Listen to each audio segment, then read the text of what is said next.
একজন মুজাহিদ কখনো বসে থাকে না, বসে থাকে না। যত অসুখ বাধা, যত অসুখ বিপদ ভেঙে পড়ে না, ভেঙে পড়ে না। একজন মুজাহিদ কখনো বসে থাকে না, বসে থাকে না। সামনে থাকলো হাজার পাহাড় তার, দুশ্মন হলো না হয় বেসুমার, তবুও সে সামনে চলে, তবুও সে সামনে চলে।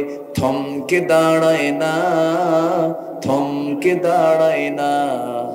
একজন মুজাহিদ কখনো বসে থাকে না, বসে থাকে না। إلا من تاب وآمن وعمل صالحا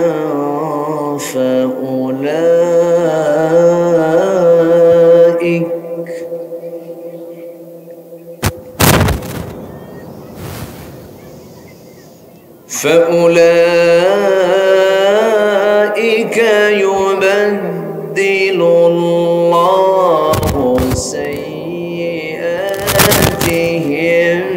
حسنات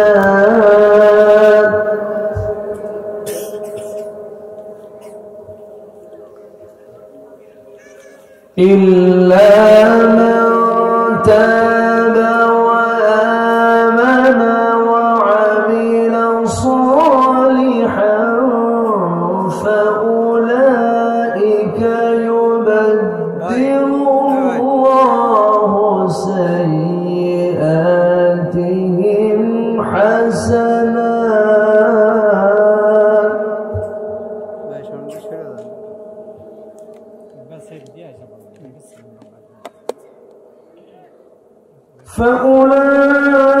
فأولئك يبدل الله سيئاتهم حسنات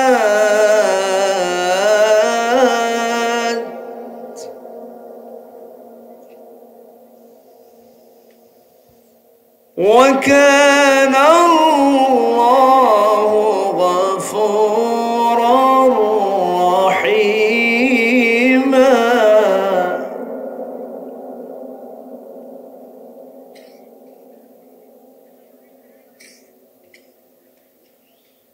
إلا من تاب وآمن وعمل صالحا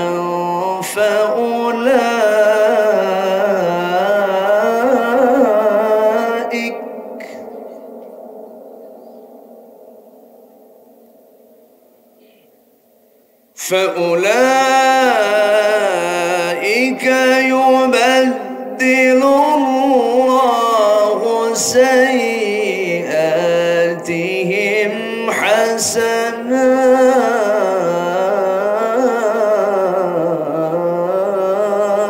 حسنات وكان الله غفورا رحيما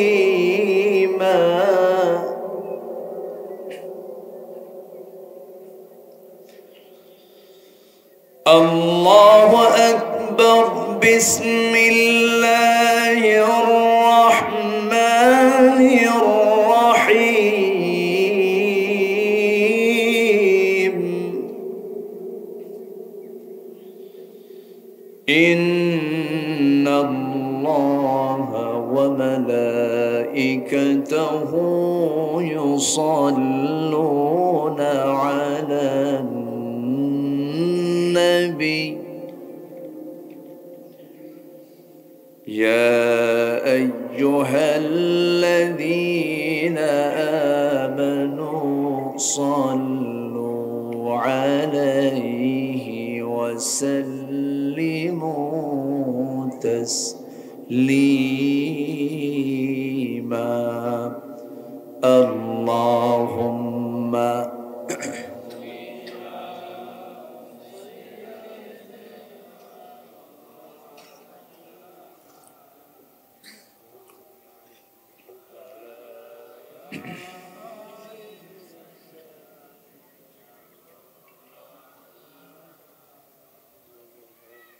একটু মোহাব্বত দিয়ে নবীর প্রেমে মাতোয়ারা হয়ে জবান খুলে জোড়ালো কণ্ঠে সবাই বলুন আল্লাহুম্মা সাল্লি আলা সাইয়্যিদিনা মাওলানা মুহাম্মদ ওয়া আলা আলি সাইয়্যিদিনা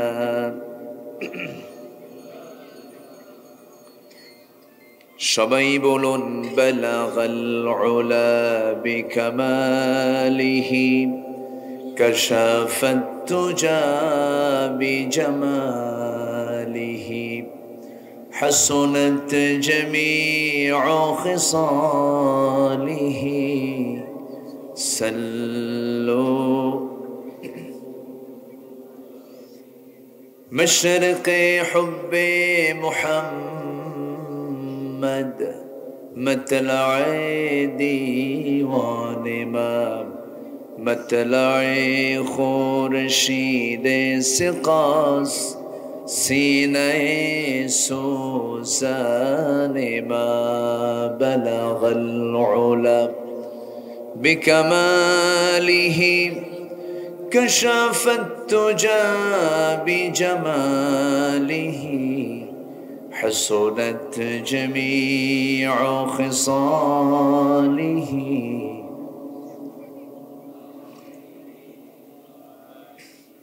আমি কোরআনের সুর মাঝে শুনেছি যে নাম আজানের সুর মাঝেও শুনেছি সে নাম ও নাম শুনেছি আমি আমার হৃদয় হে রাসূল নবীজি তোমায়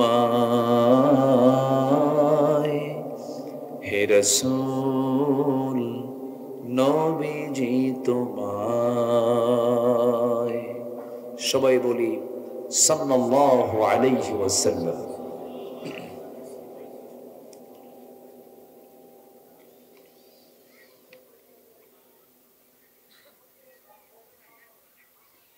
কিশোরগঞ্জ জেলার কটিয়াদি উপজেলার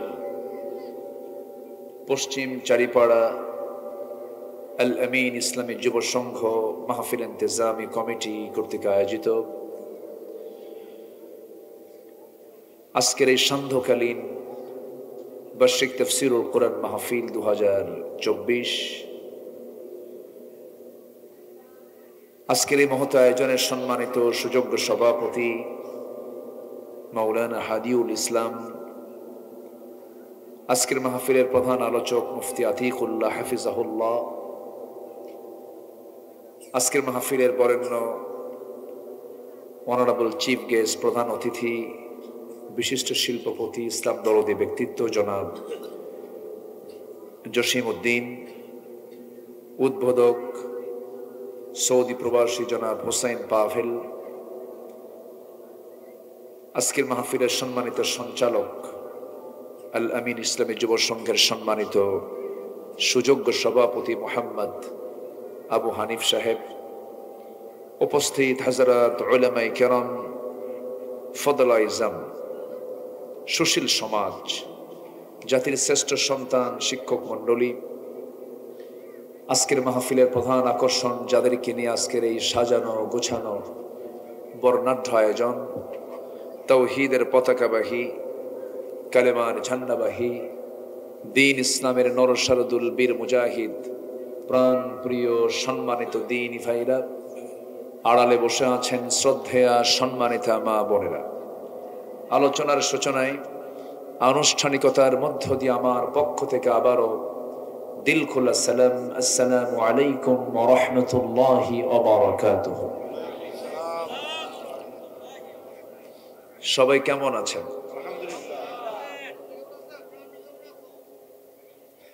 আমাকে প্রশ্ন করলে আল্লাহ তাআলা তো আপনার সাথী আমাকে রেখেছেন, এইতে বসে আছি, আপনার মতোই আছি, বলি আলহামদুলিল্লাহ, জোরে বলি আলহামদুলিল্লাহ। আমরা একটি নিরাপদ পরিবেশ পেয়েছি, প্রশান্তির তৃপ্তি নিয়ে মাহফিলে বসে কিছু কথা বলার, কিছু কথা শোনার পরিবেশ ফিরে পেয়েছি, আলহামদুলিল্লাহ। এই মাহফিল নিয়ে কত নাটক হতো দীর্ঘ 16 বছর। আমার মাহফিল অঙ্গনের 26 বছরের 16 বছর বিপরীত স্রোতে আমাকে কাটাতে হয়েছে, মুখোমুখি হতে হয়েছে বহুবার। রাস্তায় এসে রাস্তা থেকে ফেরত চলে গেছি, মাহফিল হয় নাই, ফেরেশতারা বন্ধ করে দিয়েছে। তো কমিটি ছিল আগে থানার কাছে দাগি আসামির মতো, থানায় যাওয়া আসা করতে করতে কমিটির জুতার তলা ক্ষয় হয়ে যেত, তবু অনুমতি মিলত না। সেই সংকট কেটেছে, এখন থানা নিজেই ফোন দিয়ে কমিটিকে বলে কিছু লাগবে কি? আমি কি ভুল বলতেছি? এই যে একটি সুন্দর পরিবেশ আমরা পেয়েছি, এটা সম্পূর্ণ অবদান যার, তিনি কে? আসতে বলবেন না, তিনি কে? তিনি কি পারেন? তিনি কি দেখেন? তিনি কি শোনেন? তিনি কি বুঝেন? তিনি কি জানেন? জানেন। আমরা কি কত মন্তব্য করেছি, তারাও মন্তব্য করেছেন 2041 বলে নাই? বলেছে। আবার আমরা অনেকে মন্তব্য করেছে না মরা পর্যন্ত উপায় নাই। কত চিন্তা, কত মত, কত পথ আমাদের মধ্যে খেলাধুলা করেছে, কিন্তু সম্পূর্ণ প্ল্যান, পরিকল্পনা একমাত্র যিনি সূক্ষ্ম করেন তিনি আমার কে? আল্লাহ পাক। তিনি পারেন সবকিছু। তিনি সেই রব যে রব ফেরাউনকে একদম অস্তিত্বহীন করেছেন, নমরুদকে ন্যাংরা মশা দিয়ে বিদায় করেছেন, ফেরাউনকে পানিতে চুবনি দিয়ে মেরে ফেলেছেন। কত দাপুটে নেতা ছিল, আজকে তাদের কোনো অস্তিত্ব নাই, সব বিলীন করে দিয়েছেন। তিনি আমার কে? আল্লাহ তাআলা। সে আল্লাহর শানে আমরা সবাই বলছি আলহামদুলিল্লাহ। আবারও বলছি আলহামদুলিল্লাহ। চিৎকার মেরে বলছি আল্লাহুম্মা ইন্নী আসআলুকা আল হুদা ওয়াত তুকা ওয়াল আফাফা ওয়াল গিনা। সবাই বলি আল্লাহুম্মা আইন্নি আলা যিকরিকা ওয়া শুকরিকা ওয়া হুসনি ইবাদাতিকা। আমরা আল্লাহ তাআলার শুকর আদায় করে নিলাম। সম্মানিত হাজিরিন, এটা অল্প সময়ে মাহফিল কমিটি আমার সঙ্গে একটু যোগাযোগ করেছেন। আমি বলে দিলাম ভাইজান আমি তো পারবো না, যখন পারেন তখন দেন। আমাকে যখন একটু বেশি চাপ দেওয়া হলো, বললাম মাগরিব থেকে এসা পর্যন্ত হয়তো আমি একটু অল্প সময় আমি দিতে পারবো, হয়তো আমার আলোচনা শেষ হয়ে যাবে, কিছু লোক আসার উপরই থাকবেন, যিনি সবার শেষে আসবেন তিনি আবার বলে বেড়াবেন হুজুর কি ওয়াজ করলেন কিছুই বুঝলাম না। জুমার আজান হয় 12:30টায়, মুসল্লি হাজির হয় 1:29:29 আসান, এরকম আজান। আচ্ছা, উনি আবার সবার শেষে বলেন হুজুর কি খুতবা দিলেন কিছুই বুঝলাম না। না, আমরা যতটুকু সময় পেয়েছি যথেষ্ট সময়, শুধু যদি নিয়ত থাকে যে যে কথাগুলো শুনতেছি এটা আমল করব। আমার দেশে নামাজি শ্রোতা বেশি না বেনামাজি শ্রোতা বেশি? বেনামাজি। হুজুর ওয়াজ শুনতে খুব মজা লাগে, তবে ওযুর কথা বলবেন না, খুব ঠান্ডা পানি আছে কি না? আচ্ছা, ওয়াজ শুনতে মজা লাগে কিন্তু নামাজ পড়তে সে মজা পায় না, এরকম কিন্তু বহু আছে। সম্মানিত ভাইয়েরা, আমার আশেপাশে যারা বসে আছেন অনেক গণ্যমান্য ব্যক্তি তারা বসে আছেন। আপনারাও যারা মূল্যবান সময় নিয়ে এখানে এসেছেন, সময়টাকে ব্যয় করছেন, আল্লাহ যেন প্রত্যেকটা সময়ের এই দানকে যেন জান্নাতের ওসিলা করে দেন। জোরে বলি আল্লাহুম্মা আমিন। সম্মানিত ভাই সব, মহান রব্বুল আলামিন পৃথিবীর প্রথম মানুষ যাকে দুনিয়াতে পাঠিয়েছেন, তিনি আমাদের সবার বাবা, সবার পিতা। তার নাম কি বলুন তো? বলুন, তার নাম কি? আদম আলাইহিস সালাতু ওয়াস সালাম। এবং তাকে আল্লাহ তাআলা প্রথম জান্নাতে বানিয়েছেন। প্রথমে কিন্তু মাকে বানানো হয়নি। এরপরে যখন তার ভালো লাগলো না, আল্লাহ বন্ধু ছাড়া ভালো লাগে না, একটা আমার পার্টনার দিয়ে দাও। আল্লাহ তাআলা সেই সময় তাকে একটা পার্টনার দিলেন। বাম পাজরের হাড় থেকে তাকে বানানো হলো। সেই পাজরের হাড়টা একটু সোজা হাড়ে না বাঁকা হাড়? বাঁকা হাড়। এই জন্য খুলিকাত মিন দিলাইন, নারী জাতিকে আল্লাহ তাআলা একটু বাঁকা করে পাঠিয়েছেন, একটু বাঁকা প্রমাণ করেছেন। এটা কারণ আছে, এই বাঁকা না করলেও সংসার হতো না। আল্লাহ জানেন কাকে কেমন করে বানাতে হয়। সেই সম্পূর্ণ যিনি বুঝেন কাকে কেমন করে বানাতে হবে, সৃষ্টি করতে হবে, সম্পূর্ণ নিপুণ এই শৈলী চিন্তা একমাত্র কার হতে পারে? আল্লাহর হতে পারে। এই দুজন মানুষ যে এসেছেন পৃথিবীতে, কেউ কিন্তু এই দুনিয়াতে এমনি এমনি আসেন নাই। এই দুজন মানুষকে আল্লাহ তাআলা একটা লক্ষ্যে পাঠিয়েছেন। সে লক্ষ্য হলো, এই আকাশের মালিক যিনি, জমিনের মালিক যিনি, সাতটা আসমানের মালিক যিনি, সেই আল্লাহর গোলামি করার জন্য আমরা কিন্তু দুনিয়াতে এসেছি। তার হুকুমকে মেনে নেওয়ার জন্যই কিন্তু আমরা পৃথিবীতে এসেছি। এবং যখন এই দুজনকে যখন পাঠানো হলো, আল্লাহ পাক ক্লিয়ার করে দিলেন কেন পাঠানো হলো।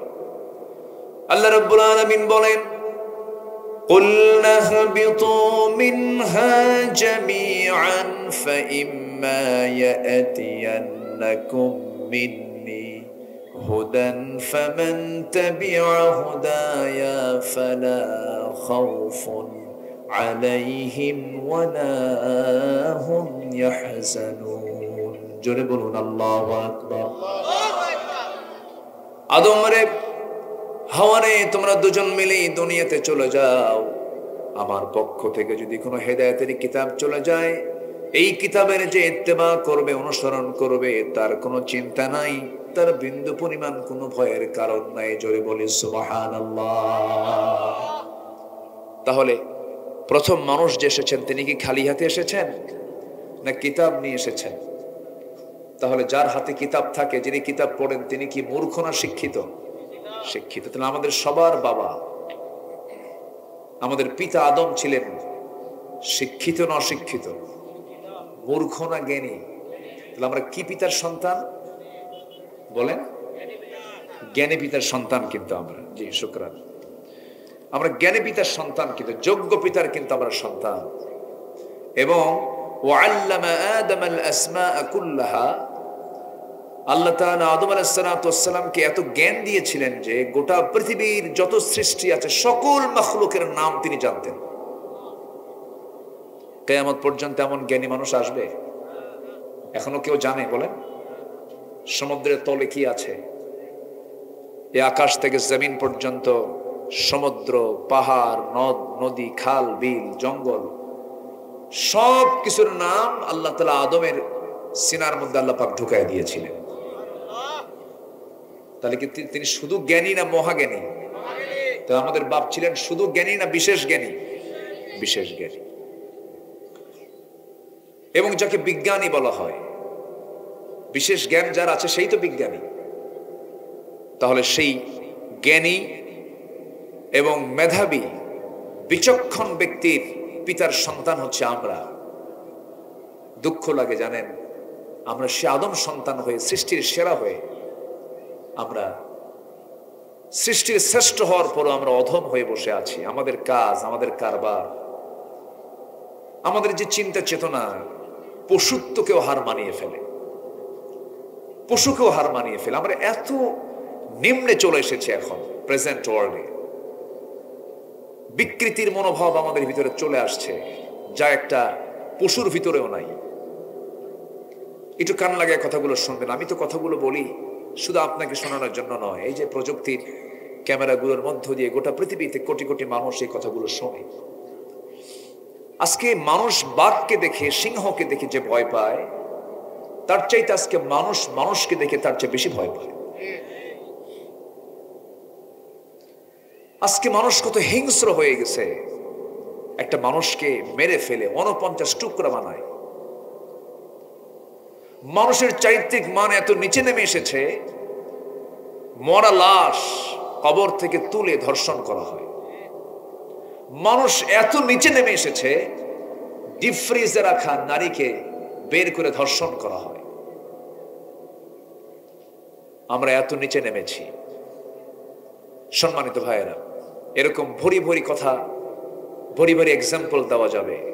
কেমন মানুষ আমরা, যার পেটে আমি 9 মাস ছিলাম, আমি অসহায় ছিলাম, সেই অসহায়ত্ব দূর করেছেন যে মা আমার, সেই প্রাণ প্রিয়া, সে আমার সম্মানিত মাকে সন্তান হয়ে আমরা জব করতেছি, খুন করছি। আমরা মানুষ কিন্তু এগুলো করছি কেন? কি জন্য? আমরা কি অযোগ্য পিতার সন্তান ছিলাম? বলেন, আমাদের পিতা কি অযোগ্য না যোগ্য? মূর্খ না জ্ঞানী? শুধু জ্ঞানী না বিশেষ জ্ঞানী? আমরা কি করছি বলেন? আমরা কি না করছি? নিজের জীবনকে ধ্বংস করে ফেলতেছে। যুবকরা শেষ হয়ে যাচ্ছে, মাদকাসক্তে শেষ করে ফেলছে তাদের জীবন। নারী আসক্ত হয়ে পড়ছে, অবৈধ সম্পর্কে জড়িয়ে পড়ছে, নিজের বউ ভাল লাগে না, অন্যের বউ নিয়ে মারামারি করে। আমি কি ভুল বলতেছি এগুলো? আমি কি ভুল বলছি? বিকৃত চিন্তা মাথার মধ্যে চলে আসছে। সম্মানিত ভাইয়েরা, নিজের জীবনকে নিজে নাশ করে ফেলছি। এই জাতি এত বিড়ি খায়, এত বিড়ি এই জাতি খায়, ওরে বাপ রে বাপ। এক বেলা ভাত না হলে সমস্যা নেই, কিন্তু বিড়ি খাইতে হবে। 53 বছর এই স্বাধীনতার বয়সে প্রত্যেকটা বাজেটে অর্থমন্ত্রীরা বিড়ির দাম কমাইছে না বাড়াইছে? বলেন, কমাইছে না বাড়াইছে? কিন্তু যারা বিড়ি খায় তারা কি বলে জানেন? প্রয়োজনে বাড়ি বেঁচে খাবো। তুই কি বাড়াবি বাড়া। আবার মাহফিল এসে বলে কি, হুজুর বিড়ি খাও কি জায়েজ আছে? মানে উনি জায়েজের চেষ্টায় আছেন। আপনি জানেন না, বোঝেন না বিড়ি খাইলে কি হয়? লাঞ্চ নষ্ট হয়ে যায়, নিজের শরীর ধ্বংস হয়ে যায়। ওয়ালা তুলকু বিআইদিকুম ইলা তাহলুকা, তুমি তোমার নিজকে ধ্বংসের দিকে ঠেলে দিও না। তোমার এই জীবন নিয়ে আল্লাহ পাক প্রশ্ন করবেন, বিড়ি খাইছো কেন? এটারও প্রশ্ন হবে। আজকে মুসলমান নামাজ পড়ে না। আমরা যোগ্য পিতার সন্তান, আমরা শিক্ষিত পিতার সন্তান, সচেতন পিতার সন্তান, আজকে নামাজ পড়ে না। মাত্র অনলি 5% মুসলমান আমার দেশে নামাজ পড়ে।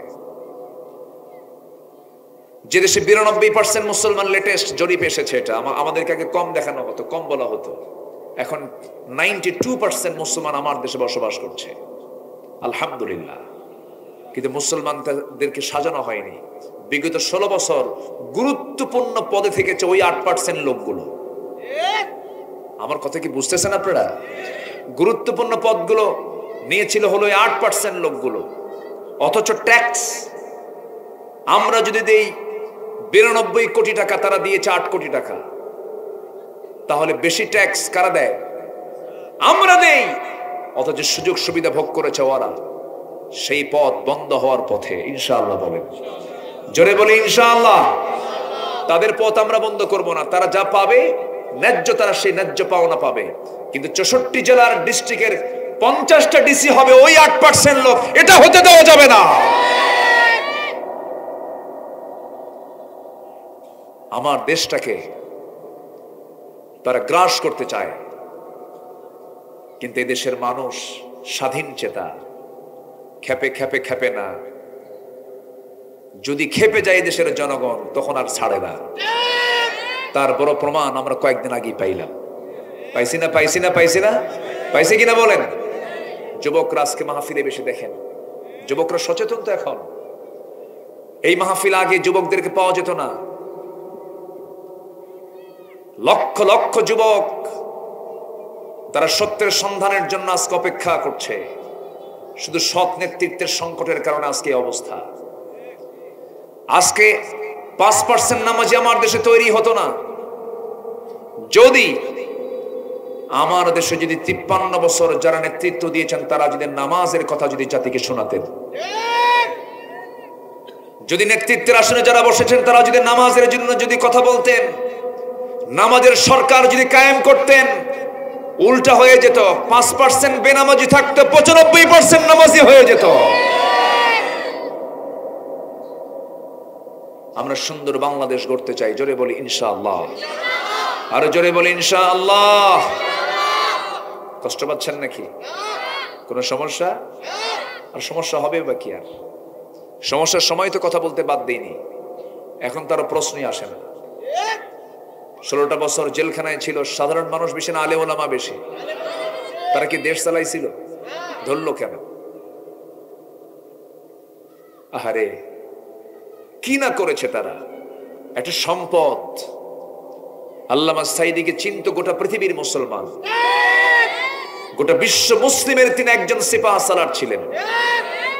সেই লোকটাকে তারা সহ্য করতে পারে নাই, সেই লোকটাকে ধরে ফেলেছে, জেলখানায় পুড়ে পুড়ে মেরেছে তাকে 13টা বছর। যারা জেলে ঢুকেছেন তারাই এটার যন্ত্রণা বুঝবেন। প্রত্যেকটা সেকেন্ড কিভাবে কাটে। আল্লাহ পাক আমাকে নিয়েছিল একবার, এরা তো সারা নাই কাউরে, বোঝেন না? আমারও নিছে একবার, আর ধরছে যে কতবার আমার মনে নাই। মাহফিলে আসি, ধরে নিয়ে চলে যায় থানায়। 2018 সাল প্রথম মামলা তো 2000 সালে হয়েছে। ওই সময় জননিরাপত্তা আইন, একটা আইন পাশ করেছিল তারা। 2018 সালে আমাকে গ্রেফতার করা হলো। থানায় নিয়ে ওসি সাহেব কান দেয়ার কয়, হুজুর আমি আপনার খুব ভক্ত, আপনার ওয়াজ শুনি, কিন্তু করবো কি, উপায় তো নাই। চাকরি বাঁচান তো ফরজ। আমি বললাম ইমান বাঁচান তো নফল। মামলা খান দিয়ে আমার একদম জায়গা মতো জেলখানায় পাঠায় দিল। জেলখানায় ঢুকলাম, ঢুকি দেখে এক মুরব্বীর সামনে দাঁড়ানো, প্রায় 80 থেকে 85 বছর বয়স। আমার দিকে একটা লম্বা সালাম দেখে, হুজুর আপনি জেলখানায় আসেন, খুব খুশি হয়েছি। তো বললাম যে আপনি খুশি হইতে তো খুশির কথা না। বলে বাবাজি ওয়াজ শুনি আপনার অনেক দূর থেকে, কাছে যাওয়ার চান্স পাই না, মুসাফা হয় না, কথা হয় না, এত সুন্দর সামনে ধরা দিয়ে দিলেন, থাকেন, ভালো করে থাকেন। আমি চাচাকে বললাম, চাচা আপনার মামলা কি? বলতেছে বাবা বোমা হামলা, বোমা হামলা। আমি নাকি আমার এই বুড়া হাতে বোমা মারছি। এই হচ্ছে সিচুয়েশন। কেউ বাদ পড়েনি, রাস্তার ফকিরও বাদ পড়েনি। থানার আসামির কোটা পূরণ করার জন্য যখন লোক পায় নাই, তখন ফকিরকে নিয়ে এসে সেই মামলার তালিকায় নাম ঢুকায় দিয়েছে। কেন এগুলো করা হয়েছে জানেন? মূল কারণ হলো ফেরাউনের কারণ। কিসের কারণ? ফেরাউন যে কারণে আকাম কুকাম করছে, এদেরও ওই একই ছিল। ফেরাউনের একটাই লোভ ছিল, সেটা হলো জনগণ চাক আর না চাক আমাকে ক্ষমতায় থাকতে হবে। এটা ছিল ফেরাউনের একটা বড় ধরনের রোগ। সে আরো বড় কিছু করেছে, সে তার বউকে পর্যন্ত বাঁচায় নাই। জানেন না? আপনারা জানেন না? তার স্ত্রীর নাম কি? বলেন, তার স্ত্রীর নাম কি? আসিয়া। চিন্তা করুন, একটা ফ্যামিলিকে ধ্বংস করতেছে তার ক্ষমতার লোভে। বলে ফেললো, আসিয়া শুনলাম তুমি নাকি ইসলাম কবুল করেছো। শুনবেন কেন? দেখেন, আশহাদু আল্লা ইলাহা ইল্লাল্লাহ। সঙ্গে সঙ্গে ফেরাউন বলল, তুমি কি জানো আমি তোমাকে দুনিয়া থেকে বিদায় করে দেব? তিনি বললেন, আপনি আমাকে মৃত্যুর হুমকি দিচ্ছেন। এই হুমকিতে আমি ভয় পাই না, কারণ মৃত্যুর মালিক আপনি নন, জন্মের মালিক আপনি নন। মৃত্যু জন্ম দিয়েছেন একমাত্র আমার আল্লাহ রাব্বুল আলামিন। ফেরাউন বলে ফেলল, আসিয়া আমি তোমাকে কত বড় অফার দিয়েছি, ফার্স্ট লেডি অফ ইজিপ্ট। ইজিপ্টের আমি তোমাকে ফার্স্ট লেডি করেছি, আমার পরেই তোমার জায়গা। এত সম্মান, এত মর্যাদা আমি তোমাকে দিলাম, তুমি আমার সঙ্গে এমনটা আচরণ করলে কেন? সন্তানগুলোকে মেরে শেষ করে ফেলবো, মেরে ফেলো, কোনো আপত্তি নাই। সন্তানগুলোকে গরম ডেকচির ভিতরে, তেলের ভিতরে ভাজা মাছের মতো দুনিয়া থেকে বিদায় করে দেওয়া হলো, সবগুলো বাচ্চাকে। আসিয়াকে লাশ ধরা হলো, ফেরাউন বলল, আসিয়া তোমাকে শেষ করে দেবে, এখনো সর্বশেষ তোমার পক্ষ থেকে সিদ্ধান্ত জানিয়ে দাও। আসিয়া বলছেন, স্বামী আমার, আমার প্রতি অত্যাচারের মাত্রা যত বাড়বে আমার ঈমানের পরিমাণ তত তীব্র থেকে তীব্র হয়ে যাবে। অত্যাচার করা হলো, জুলুম করা হলো, শেষ পর্যন্ত তিনি বলেই ফেললেন, স্বামী আমার, আপনি আমার বিরুদ্ধে কি করছেন জানি না, আমি আমার নাকের ভিতরে জান্নাতের ঘ্রাণ পেতেছি।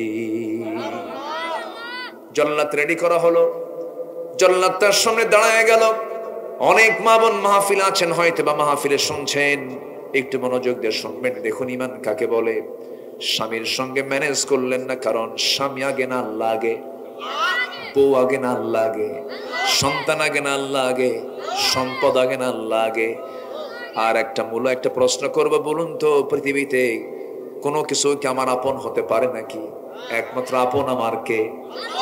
আসতে বলবে না, কে আমার আপন? দিন শেষে কিন্তু আমার আল্লাহই আপন। সন্তান কে বলেছে আপন? ও তো আমার সম্পদ দখল করে ফেলবে কিছুদিন পর। কে বলেছে বউ আমার আপন? এখনই মরে যান আপনি। ইয়াং ছেলে, টকবগে তুমি বিয়ে করেছ, বউটা নতুন, দাম্পত্যময় জীবন চলছিল, তোমাকে দারুণ ভালোবাসে। তুমি রোড অ্যাক্সিডেন্টে হোন্ডায় মারা গেলে, অ্যাক্সিডেন্ট হলো, দুর্ঘটনা হলো, মারা গেছো তুমি। কি এটা এলাকার নাম কি? আচমিতায় আসতে নিয়া, কিশোরগঞ্জ থেকে জেল মোড় থেকে আসতে নিয়ে তুমি রোড অ্যাক্সিডেন্ট করে মারা গেছো। তোমার সংবাদ বউয়ের কানে চলে গেল, বউটা কাঁদবে, সেন্সলেস হয়ে যাবে। 2-3 দিন খাবে না, 3-4 দিন বলবে আমার স্বামী ছাড়া বাঁচবো না, আমার স্বামীটা কোথায় গেল, হাউমাউ করে কাঁদবে, শোকাহত হয়ে পড়বে, সেন্সলেস হয়ে যাবে। 7 দিন পর থেমে যাবে, খাওয়া স্বাভাবিক হয়ে যাবে। 1 মাস পরে সেই বউটার মুখে হাসি ফুটবে। 2 মাস আরো ভুলবে, 4 মাস আরো ভুলবে। শ্বশুর বাড়ির লোকজন তোমার বউটাকে নিয়ে চলে যাবে, অন্যত্র বিয়ের বন্দোবস্ত করে দেবে। বিয়ে শাদী হয়ে যাওয়ার পর, নতুন স্বামী পাওয়ার পরে তোমার সেই বউটা তার আব্বা আম্মাকে জানিয়ে দিবে, আব্বা তোমরা সিদ্ধান্ত ভালো হয়ে নিয়েছো, আগের স্বামী চাইতে এই স্বামীটা আমার আরো ভালো। এটাই দুনিয়ার নিয়ম। কেউ আমার আপন না, বাবাও আপন না, মাও আপন না, সব আমার পর একদিন হয়ে যাবে, সব কিছু আমার একদিন ডিস্টেন্স হয়ে যাবে। কিন্তু যিনি কোনোদিন আমার থেকে কোনোদিন দূরে যাবেন না, যিনি আমাকে কখনো ভুলবেন না একটাবারের জন্য, চিৎকার মেরে বলুন তিনি আমার কে? কে কে? আল্লাহ। সে আল্লাহকে চেনার একটু আমরা চেষ্টা করি। আসিয়া কাকে চিনেছেন? আসতে হলো না, কাকে চিনেছেন? রাষ্ট্রীয় প্রোটোকল, একটা রাষ্ট্রপতির বউ। চিন্তা করেন আপনি, কম বড় পদ না কিন্তু। বলুন তো, চেয়ারম্যান বড় না চেয়ারম্যানের বউ বড়? বলেন, কে বড়? চেয়ারম্যানের বউ বড়? বউ বড়, হ্যাঁ। আপনি যত বড়ই হুজুর হন না কেন, আপনি যত বড়ই বড় বুজুর্গ হন না কেন, বউয়ের কাছে অত বুজুর্গই খাটেন। তুমি কত বড় হুজুর আমার জানা আছে, বসো। কথা বুঝেন নাই? এত বড় একটা পথ, সবকিছু আছে, একটা নাগরিকের ফার্স্ট ক্লাস ফ্যাসিলিটি নিয়ে আসিয়া সবগুলোকে মাইনাস করে খুঁজে বের করলেন সবচেয়ে আপনজন কাকে? আল্লাহকে বের করলেন, জীবনটা দিয়ে দিলেন। জল্লাদ তার সামনে দাঁড়ায় গেল, করাত দিয়ে যখন চিটতেছে তার মাথা 2 টুকরা করে শেষ করে দেওয়া হবে, ওই সময় তিনি একটা দোয়া করেছিলেন, রব্বি বিনিলি ইনদাকা বাইতান ফিল জান্নাহ ওয়া নাজ্জিনি মিন ফিরআউনা ওয়া আমালিহি।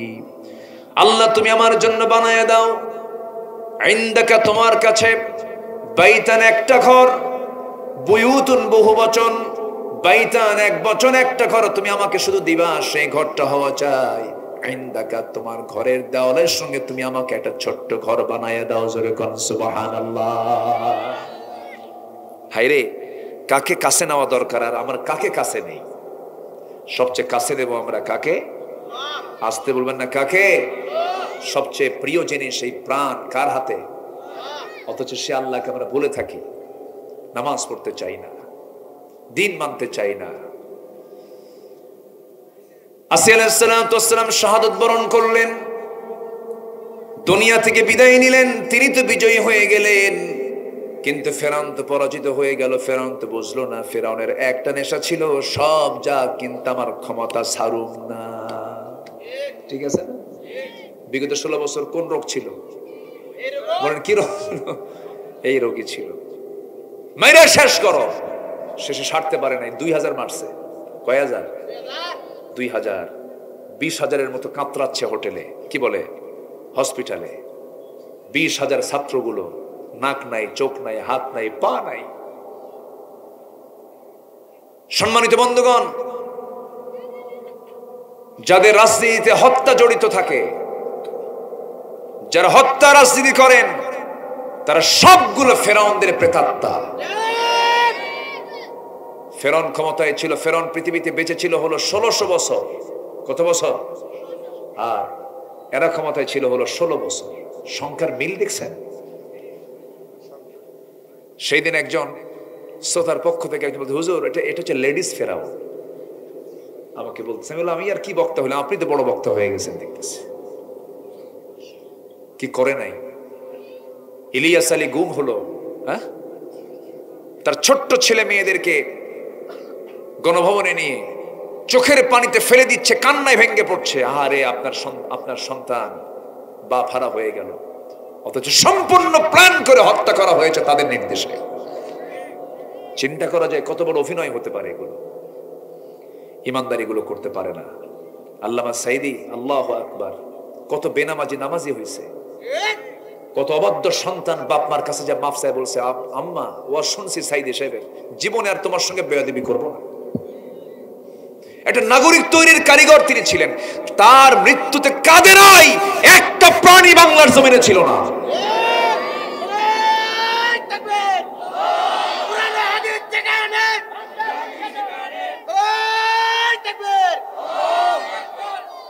আরে কেমনে তাকে মানলো? 13 আগস্ট, আমি তখন ঢাকায় কাশিমপুর কারাগার থেকে তার সঙ্গে আমার খুব কাছের সম্পর্ক ছিল, খুব মহব্বত ছিল। উনি যখন জেলখানায়, তার ছেলেকে ডাক দিয়ে বলে, তুমি আব্দুল্লাহ আল আমিনকে আমার মাথার টুপিটা দিয়ে দিবা, আমার জুব্বা দিবা। আমাকে খুব ভালোবাসতেন। ওনার মাদ্রাসা দারুল কোরআন সিদ্দিকে কামিল মাদ্রাসা খুলনা, ওনার প্রিয় জায়গা ওটা। উনি বলেছেন এই মাদ্রাসার চত্বরে যেন আমার কবর দেওয়া হয়। এটাও রাখা হয়নি কথা।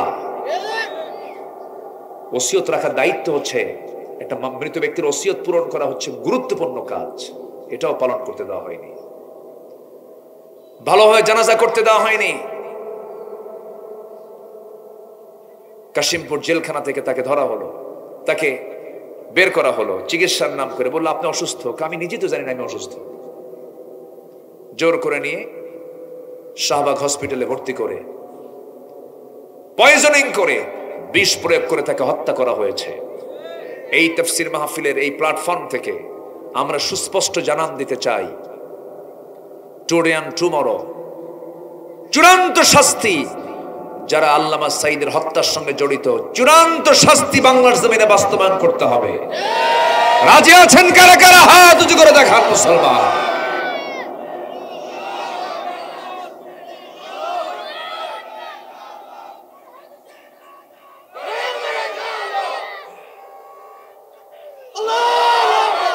আল্লাহ কবুল করুন, জোরে বলি আমিন। মাহফিলতে এসার পরে হলে ভালো হতো, তাই না?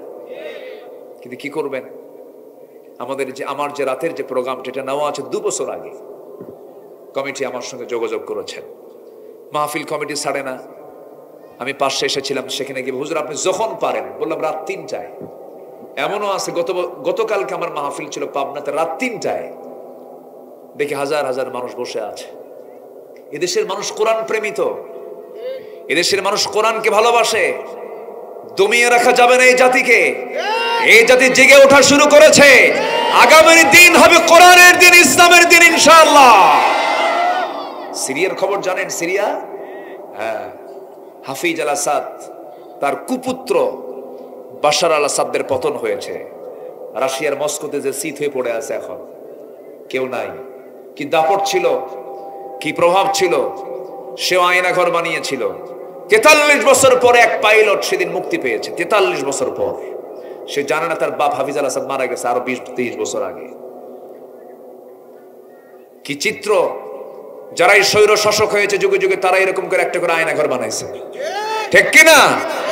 এরকম আয়না ঘর গোটা পৃথিবীতে আরো আছে না নাই? সব আয়না ঘর থেকে মাসলুমরা বের হবে। সময় আসছে সামনে, সময় আসতেছে সামনে, জোরে বলে ইনশাআল্লাহ। কষ্ট পাচ্ছেন? বিড়ি খাবো? আসতে কয় বিড়ি খাবো আমরা? নামাজ না পড়ে থাকবো? সবাই কি নামাজ পড়বেন? সবাই কি নামাজ পড়বেন? আল্লাহ নামাজি বানান, জোরে বলি আমিন। আগে নিজের 1.5 হাত 3.5 হাত বডিকে আগে সুন্দর করে সাজাই।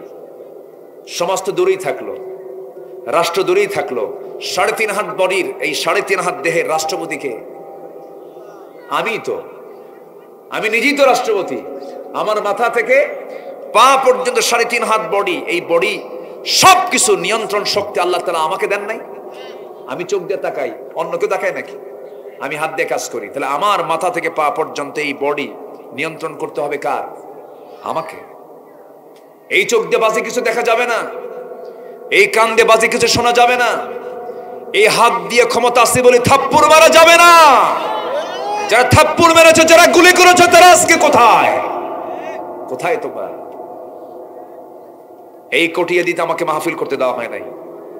2-1টা মাহফিলে বাধা দিয়েছে, কিছু মাহফিল করেছি, বাধাও দিয়েছে, মাহফিল করতে দেয়নি। পাকুন দিয়ে বন্ধ ছিল, কিছু ফেরেশতারা বন্ধ করে দিয়েছিল। সম্মানিত ভাইয়েরা, সম্মানিত বন্ধুগণ, পরিবেশ যখন পেয়েছি, সময় যখন পেয়েছি, সব দেখেছি। আমরা একটু কোরআনকে দেখতে চাই ইনশাআল্লাহ। কোরআন দেখবো না? কি কোরআনকে দেখবো না আমরা ইনশাআল্লাহ? কোরআন সব জায়গায় চালু হোক, সবাইকে আমরা চাই, সবাইকে আমরা চাই। আল্লাহ কবুল করুন, জোরে বলি আমিন। আরো জোরে আমিন, আরো জোরে আমিন। আমার নবীজি কি অসভ্য সমাজকে সভ্য সমাজ বানালেন, চরিত্রহীন মানুষগুলোকে চরিত্রবান বানালেন। যে যুগের মানুষ নিজের মাকে বিয়ে করত, নাউজুবিল্লাহ বলবেন না, মানে বাপ একজনকে বিয়ে করেছে, বাপ ওই মহিলাকে তালাক দিয়েছে, ছেলে যা করছে কি বাপের বউকে বিয়ে করে নিয়ে চলে আসছে। এত নোংরা একটা জাতি ছিল আমার নবীজির জন্ম যে সমাজে ছিল। সেখান থেকে বের করে এনেছেন সাইয়েদনা আবু বকরকে, ওমরকে, ওসমানকে, সাইয়েদনা আলীর মতো মানুষগুলোকে। সুবহানাল্লাহ বলবেন না? কোন জাদু দিয়ে নয়, কি দিয়া? কি দিয়া? আমার কাছে দেশটাকে খুব সম্ভাবনাময় মনে হয় জানেন। 5 আগস্টের পরে 10 দিন একটানা দেশে কোনো পুলিশের প্রশাসক ছিল না। কোনো প্রশাসন ছিল বলেন তো? 10 দিন কিছুই। আমি মালয়েশিয়া যাচ্ছি, সিঙ্গাপুর হয়ে আমার বিদেশ সফর ছিল, তো আমি ইমিগ্রেশন ক্রস করবো, পুলিশ নেই, মানে কোনো প্রশাসনই নেই, তাদের ড্রেসই নাই। আমি এখন পাসপোর্টটা যে আমার এন্ট্রি করতে হবে, আমি যে বাইরে যাব, আবার এই লিস্ট না থাকলেও তো সমস্যা। এমন অবস্থা, এমন সিচুয়েশন তৈরি হয়েছিল। অথচ এই 10 দিন এই দেশের মানুষ থানাকে পাহারা দিয়েছে। এই চিত্র আমেরিকায় হলে আমেরিকা টিকতে পারতো না। ওরা শুধু অনলাইনের প্রযুক্তির কারণে তারা ভালো থাকে। আমরা রিয়ালি ভালো জাতি, চোরের জাতি ওরা, ডাকাতের জাতি ওরা। কি ইতিবাচক দিক না এটা?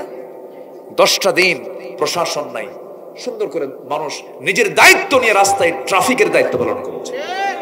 আলহামদুলিল্লাহ বলেন। আমরা পারবো না নতুন করে করতে পারবো না? আমরা পারবো। শুধু একজন ইমাম দরকার। কি দরকার? ওমরের মতো। কিসের মতো? ওমরের মতো একটা ইমাম দরকার। আরে ওমর কি ছিলেন তিনি! তার কাছে একজন হাদিস বর্ণনা করতেছে যে যাররা পরিমাণ যার মধ্যে অহংকার থাকবে সে জাহান্নামী।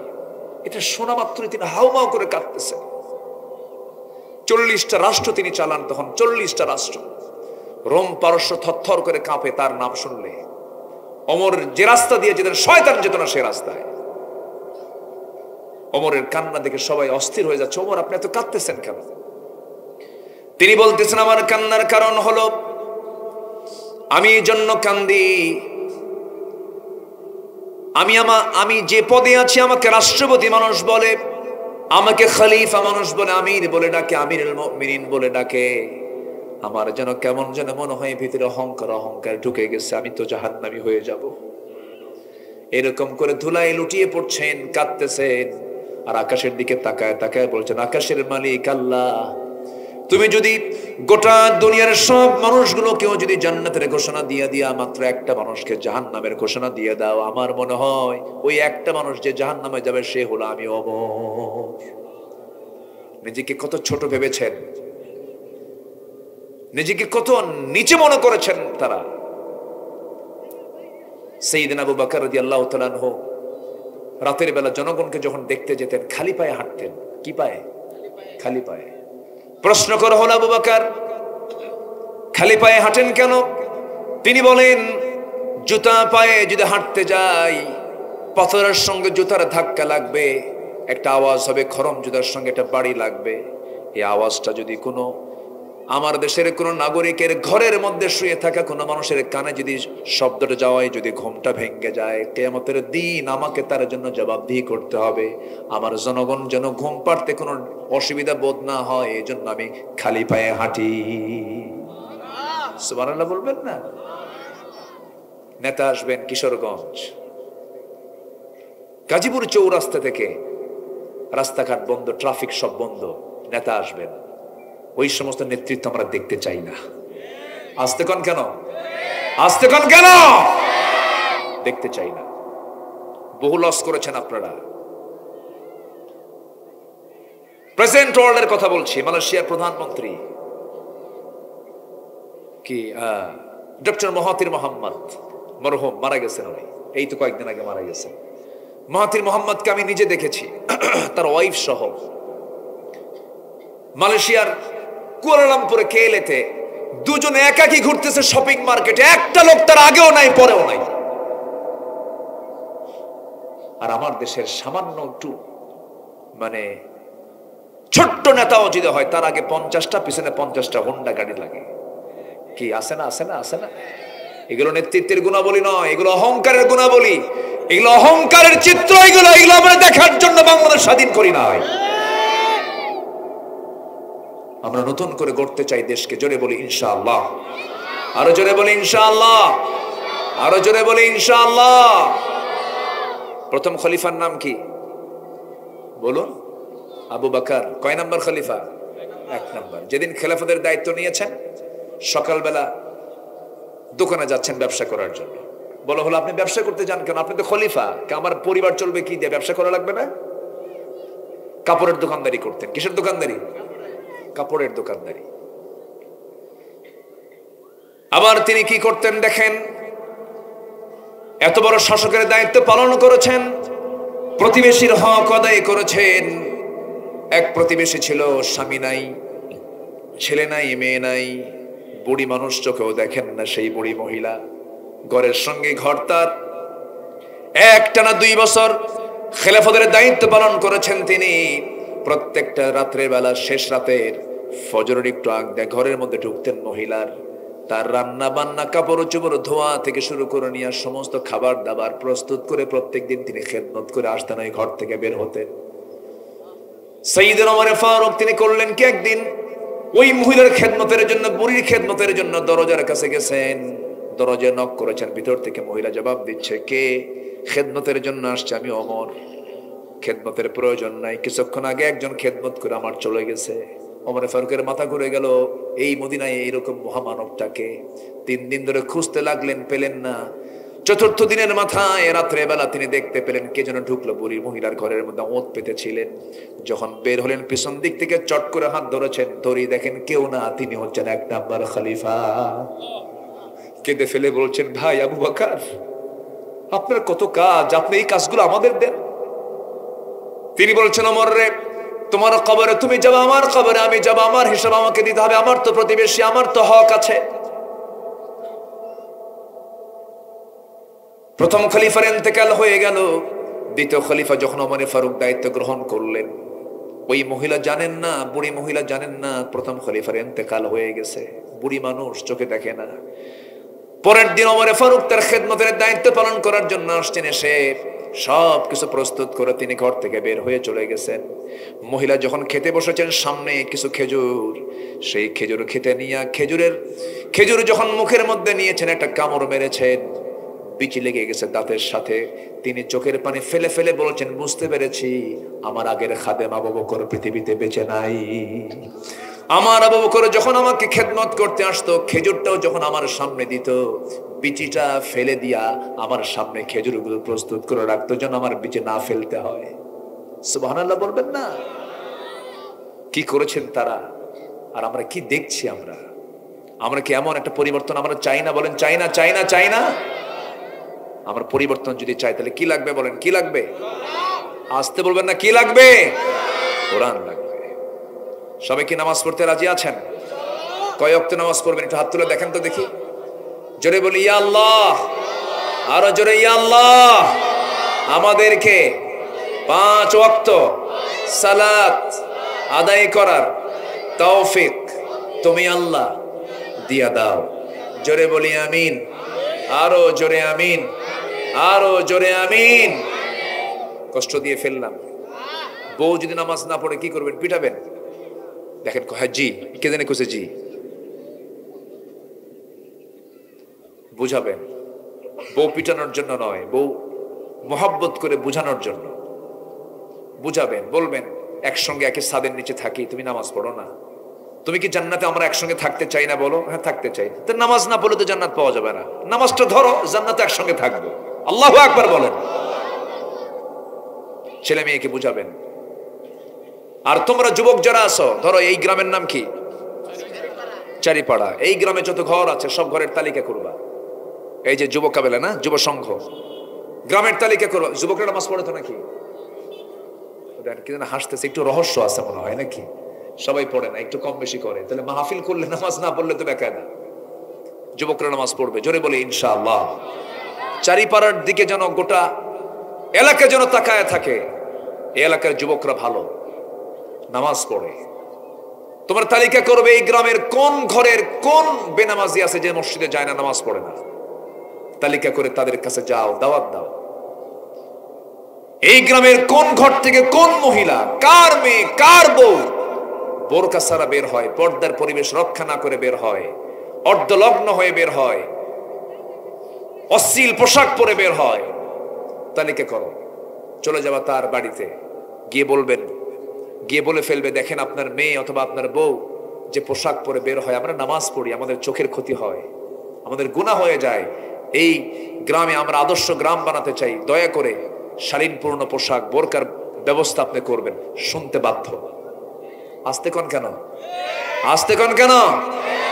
আপনার গ্রামের মাতব্বর নামাজ পড়ে না, বলবেন চাচা আপনার মাতব্বরই আমরা মানি, আপনি সম্মানিত মানুষ, আপনি আপনার পদে থাকেন, মাতব্বরি করেন, সব শুনবো, কিন্তু আপনি আল্লাহর হক নষ্ট করবেন না। নামাজটা পড়েন। নামাজ পড়বেন, মাতব্বরি থাকবে। নামাজ পড়বেন না, মাতব্বরি থাকবে না।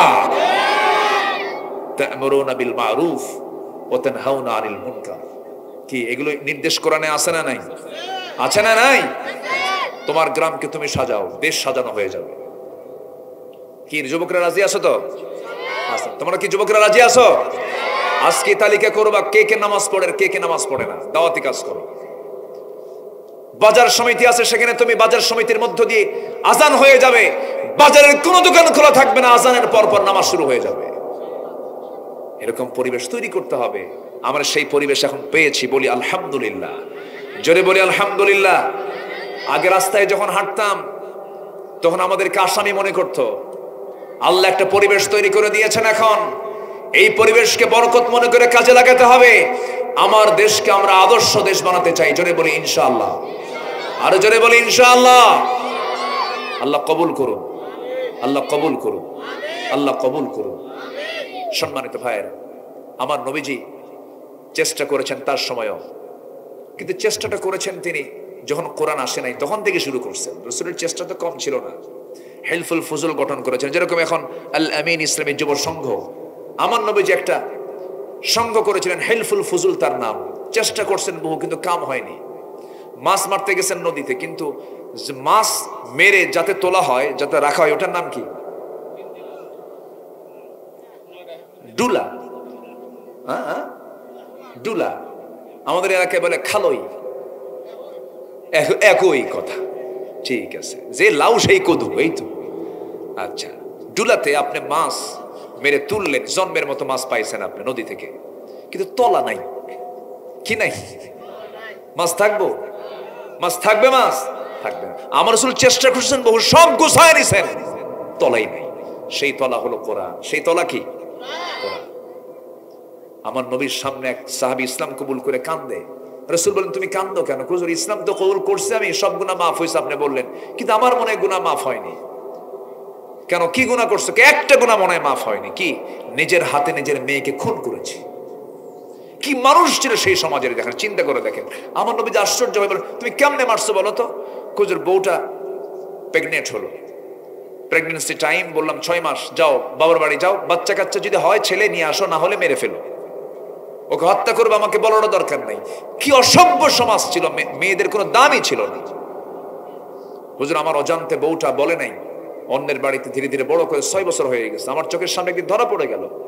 আমি আমার মতো চোখ, আমার মতো হাত পা ধরলাম, চট করে ধরে নিয়ে স্ত্রীর সামনে হাজির করে বললাম, সত্যি করে আমার স্ত্রী বলো তো, এই সন্তানটা কার? আমার বউটার বডি ল্যাঙ্গুয়েজ প্রমাণ করে দিল, কাঁপতে কাঁপতে বলছেন, স্বামী আমার কতক্ষণ তথ্য গোপন করবে, এই সন্তানটা আমাদের, মিথ্যা বলেছিলাম, মারতে পারিনি। আমি অগ্নিশর্মা হয়ে গেলাম, দারুণ খেপে গেলাম, রেগে গেলাম, এক পর্যায়ে ঠান্ডা মাথার খনি বনে গেলাম। অভিনয় শুরু করে মেয়েটাকে বললাম, মা এদিকে আসো, আমি তোমাকে আদর করি। মেয়েটা বিশ্বাসের জায়গা মনে করে, আমাকে নিরাপদ মনে করে, নিরাপদ কোল মনে করে আমার কোলে চলে আসলো। আদর করলাম, স্নেহ দিলাম। মেয়েটা উল্টা বলে তার মাকে, মা আমার বাবার সঙ্গে আগে পরিচয় করে দাও নাই কেন? আমার বাবা তো তোমার চাইতে ভালো। আমি এতটুকু তার সঙ্গে বিশ্বাসঘাতকতা করলাম। পরের দিন তাকে বললাম, মা তোমাকে নারীর বাড়ি নিয়ে যাব।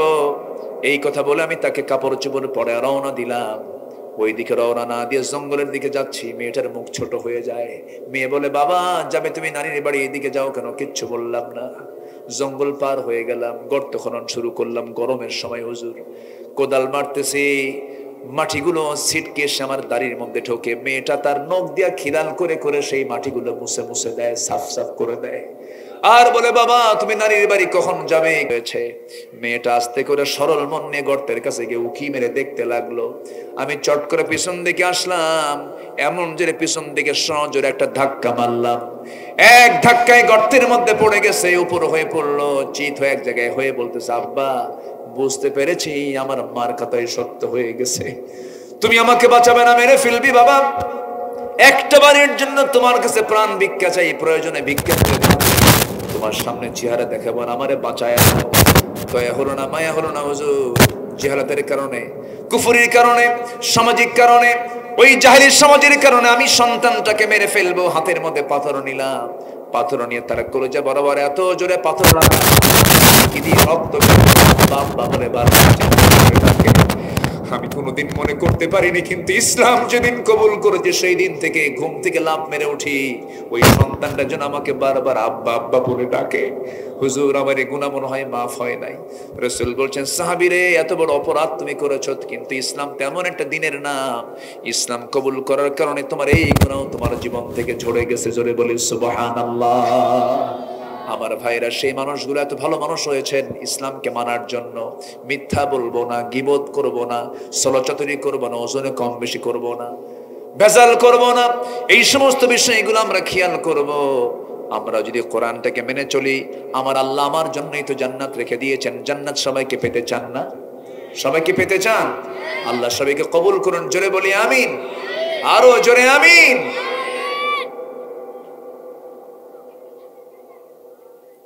ওই পাশে কি একটা আওয়াজ শুনতে পাচ্ছি? ওরে এলাকায় এত মাহফিল হয়, ভালো, আলহামদুলিল্লাহ। খুব সুন্দর মানুষ আপনারা। আমি খুবই খুশি হয়েছি যে আমি প্রথমে তো লজ্জা পাচ্ছিলাম, ভাইও কি যেন বলতেছিলেন, হ্যাঁ, কিন্তু এইরকম যে সালাক আপনারা তা তো বুঝি নাই আমি। একদম তাল মতো চলে আসছেন সবাই। বলি আলহামদুলিল্লাহ, জোরে বলি আলহামদুলিল্লাহ। আজকে এশার নামাজ পড়বেন কারা কারা? একটু হাত তুলে দেখান তো দেখি, এশার নামাজ কারা কারা পড়বেন? অনেকে কিন্তু হাত তোলে নাই। এই তোলেন না কেন হাত? ওয়াজ শুনতে আসেন, নামাজ পড়তে হবে না? আপনি নামাজ পড়বেন না, আল্লাহ তো রাগ করবেন। আল্লাহ রাগ করলে বিপদ আছে না? বিপদ আছে না বলেন তো? হাত তোলেন না। এশার নামাজ পড়বেন তো সবাই? কেউ ওযু ছাড়া নাকি? ওযু সহ জোরে বলি ইনশাআল্লাহ।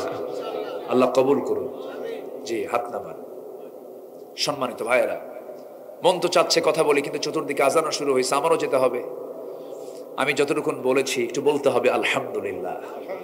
আগামীতে আমার মন চাচ্ছে যে আগামীতে আবারও আসি এখানে।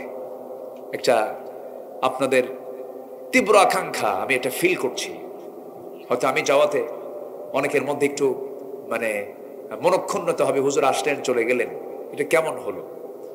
কিন্তু উপায় নাই, আমাকে তো একটা পাখি যখন আকাশে ওড়ে এক ডানায় না দুই ডানায়, দুই ডানায়। কারণ ওই প্রোগ্রামটা আমি যদি এখানে বেশি দেরি করে ফেলি, ওই প্রোগ্রামটা আবার মিস হয়ে যাবে, মানুষ থাকবে না। শীতের রাত তো, শীতের রাতের কারণে আপনারা কিন্তু একদিকে ঠিকই করেছেন, বেশি রাতে কিন্তু এখন প্রচন্ড ঠান্ডা এবং কুয়াশা প্রচুর হয়। কুয়াশা হয় নাকি এলাকায়? এই 10টা বাজলেই কিন্তু প্রচুর কুয়াশা হয়, দেখা যায় না। তো যাই হোক, যারা যারা এসেছেন আমি সবার আশাকে ওয়েলকাম জানাচ্ছি। কেউ যাবেন না, আমরা দোয়া করব। আজান চতুর্দিকে শুরু হয়ে গেছে, কেউ উঠবেন না একজনও। কালেকশন নাই, আমরা মূল প্রোগ্রামে আগামী বছর যাই ইনশাআল্লাহ। ঠিক আছে ইনশাআল্লাহ, সঙ্গীত ইসলামী সঙ্গীত 10টায় মূল প্রোগ্রামে যাই আগামী বছর ইনশাআল্লাহ। জি ইনশাআল্লাহ, ইনশাআল্লাহ আগামীতে আসা হবে। জি ইনশাআল্লাহ, ইনশাআল্লাহ। আল্লাহ কবুল করুন, আল্লাহ কবুল করুন। জি, যে যেখানে আছেন আমরা দোয়ার জন্য আমরা প্রস্তুত হয়ে যাব। আমরা আল্লাহর কাছে চাবো আল্লাহ যেন আমাদের সকল গুনাহগুলোকে মাফ করে দেন। মাইকম্যানকে, মাইকম্যান খুব সুন্দর মাইক, আমি সহজে এই কথা বলি না, বেস্ট, কিন্তু মাইক ওনার মাথার চুল ঠিক নাই। নামাজ কালাম পড়তে হবে, ওয়াজ বেশি শোনে কে বলেন তো? ওয়াজ কে বেশি শোনে? হ্যাঁ, নামাজ পড়তে হইব। আল্লাহ তুমি তাকে নামাজি বানাও, জোরে বলি আমিন। যে আসুন আমরা আল্লাহর কাছে চাইবো, সবাই বলে সুবহানাকাল্লাহুম্মা ওয়া বিহামদিকা আশহাদু আল্লা ইলাহা ইল্লা আনতা আস্তাগফিরুকা ওয়া আতুবু ইলাইকা। চিৎকার মেরে বলি, ইয়া আল্লাহ, আমার জীবনের সগীরা কবীরা, ছোট বড় সব গুনাহ তুমি আল্লাহ মাফ করে দাও। জোরে বলুন ইয়া রাব্বাল আলামিন।